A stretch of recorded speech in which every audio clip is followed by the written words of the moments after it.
السلام عليكم، اهلا بيكم معايا في فيديو جديد. النهارده ان شاء الله جايبه لكم زيت حلو جدا لحب الشباب وكمان للرؤوس السوداء. الزيت حلو جدا جدا، الزيت موجود عند العطار، تقدري تجيبيه وتستخدميه، بجد هايل، بيجيب نتائج حلوه جدا. الزيت هو زيت النعناع، وتابعي الفيديو وهقولك دلوقتي ازاي تستخدمي الزيت وتدهنيه بطريقه صح، وتستخدمي الوصفه بطريقه صح. اول حاجه بتغسلي بشرتك عادي جدا، لو عندك حبوب او عندك رؤوس سودا بتغسلي بشرتك كويس جدا وتنشفيها، وبتاخدي من الزيت النعناع بقطنه وبتدهني البشره وتبعدي عن منطقه حول العين خالص.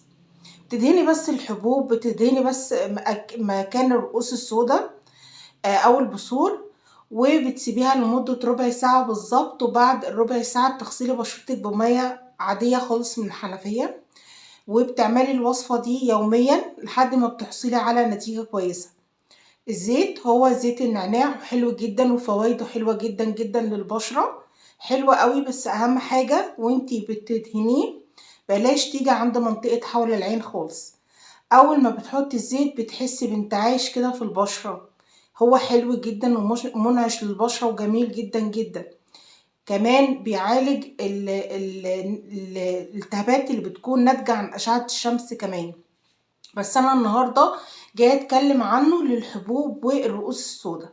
لو عندك حبوب ورؤوس سوداء تقدري تستخدميه يوميا كدهان بالقطنة على المكان، بس المكان اللي فيه رؤوس سوداء، المكان اللي فيه حبوب بس، ونبعد عن منطقة حول العين خالص لمدة ربع ساعة. بعد كده بنغسل البشرة بمية باردة، مية من الحنفية عادي جدا. عايزاكم تجربوا الوصفة دي لو عندكم حبوب او رؤوس سودا، وان شاء الله باذن الله تعجبكم. وان شاء الله الفيديو البسيط النهارده يكون عجبكم. متنسونيش في لايك وشير واشتراك في القناه، كمان فعل الجرس عشان يوصلكم كل جديد فيديوهاتي. لو عجبكم الفيديو تشجعوني بلايك، واشوفكم في فيديو جديد ان شاء الله، والسلام عليكم.